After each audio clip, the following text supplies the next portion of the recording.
Lee, despite Ynyshir's lowly position, they made you work really hard for that 3 points tonight. Yeah, we're fortunate. It's as simple as that. I think Christmas has come early.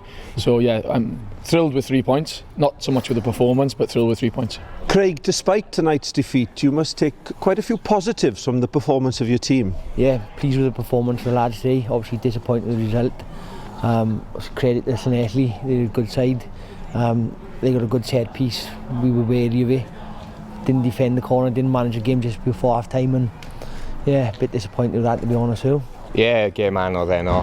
O safbwynt ni'n credu bod ni'n gêm bled. Ni'n eisiau cael y pel lawr a chwarae mwy, ond o'n nhw'n gwasgu ni'n uchel a dim rhoi llawer o lle i ni chwarae, ond yn y diwedd ni'n hapus i cael y 3 point.